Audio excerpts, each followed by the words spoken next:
Hello friends, welcome to वोकन creation. तो आज मैं आपको बताऊंगा ऑर्गेनिक फार्मिंग के बारे में। क्या होती है ऑर्गेनिक फार्मिंग, इससे हमको क्या बेनिफिट्स हैं और इंडिया में क्या स्कोप है। तो चलिए शुरू करते हैं।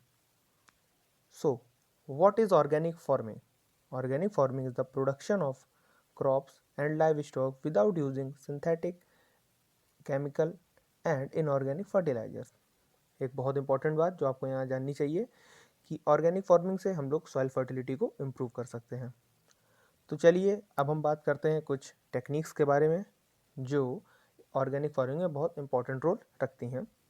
तो इसमें फर्स्ट टेक्निक है mulching and second one is bio fertiliser, next one is vermi compost and last one is seed treatment. इन टेक्निक्स के बारे में हम बाद में आराम से बातचीत करते हैं। अभी हम बात करते हैं कि आखिर ऑर्गेनिक फार्मिंग की ज़रूरत हमको क्यों पड़ी, वाई ऑर्गेनिक। तो इसमें हमको हेल्दी फूड मिलते हैं। ऑब्वियस है, अगर हमको हेल्दी चीज़ मिलेगी तो उसको हम उसी को प्रीफर करेंगे और इसका टेस्ट और क्वालिटी बेटर होता है। और सबसे इम्पॉर्टेंट बात, ऑर्गेनिक फार्मिंग से एनवायरनमेंट को किसी भी तरीके का नुकसान नहीं होता है। सो ये इसके कुछ रीज़न्स हैं कि हमको ऑर्गेनिक फार्मिंग की ज़रूरत क्यों पड़ी। तो अब हम बात करते हैं कि आखिर ऑर्गेनिक फार्मिंग का एम क्या है, एम ऑफ ऑर्गेनिक फार्मिंग।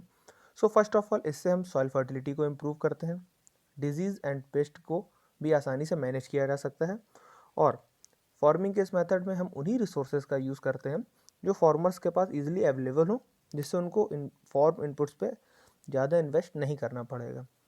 सो ऐसे हमको जब इन्वेस्टमेंट कम करना पड़ेगा और बेनिफिट अधिक होंगे, तो ये हमारे लिए बहुत ही बेस्ट मेथड होगा फार्मिंग का। तो चलिए अब हम बात करते हैं ऑर्गेनिक फार्मिंग के प्रिंसिपल्स के बारे में। सो बेसिकली इसमें 4 मेन प्रिंसिपल्स हैं: principle of health, principle of ecology, principle of fairness and principle of care. So अब हम बात करते हैं ऑर्गेनिक फार्मिंग का इंडिया में क्या स्कोप है। तो जैसा कि हम सभी को पता है कि हमारा भारत देश कृषि प्रधान देश है, जहाँ कृषि की गुणवत्ता को बढ़ाने के लिए विभिन्न तरह की रिसर्च होती रहती है और चल रही हैं। तो इसी श्रृंखला में Indian agriculture research institute IARI ने बहुत से कोर्सेज स्टार्ट कर दिए हैं, जिससे कि हम ऑर्गेनिक फार्मिंग के फील्ड में अपना कैरियर बना सकें और फार्मर्स को जागरूक कर सकें और इस टेक्निक के बारे में बता सकें और उनको ये करने के लिए प्रोत्साहित कर सकें। तो चलिए अब हम देखते हैं growth of organic farming in India. जिस तरह ऑर्गेनिक फूड की डिमांड डे बाय डे बढ़ रही है, ठीक उसी तरह ऑर्गेनिक फार्मिंग की डिमांड भी बढ़ती जा रही है। आप देख सकते हैं नीचे दिए गए ग्राफ में किस तरीके से ऑर्गेनिक फार्मिंग की डिमांड बढ़ रही है, ये आपको इजीली देख सकते हैं। सो चलिए अब हम एक छोटा सा कंपैरिजन देखते हैं इनऑर्गेनिक एंड ऑर्गेनिक फार्मिंग में।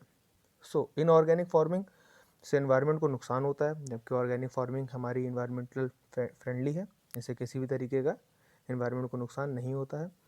इनऑर्गेनिक फार्मिंग में सॉइल की फर्टिलिटी पे हम बिल्कुल ध्यान नहीं देते, इग्नोर कर देते हैं, लेकिन ऑर्गेनिक फार्मिंग में सॉइल फर्टिलिटी को इम्प्रूव करते हैं। और इनऑर्गेनिक फार्मिंग में केमिकल रेजिड्यूज ज़्यादा होते हैं compare to organic farming. Organic farming में हमको प्रीमियम क्वालिटी के फूड मिलते हैं, बट इनऑर्गेनिक में ऐसा कुछ श्योर नहीं है। तो ये एक छोटा सा कंपैरिजन था इनऑर्गेनिक फार्मिंग में और ऑर्गेनिक फार्मिंग। सो अब हम बात करते हैं कुछ बेनिफिट्स के बारे में जो हमको इससे हो रहे हैं।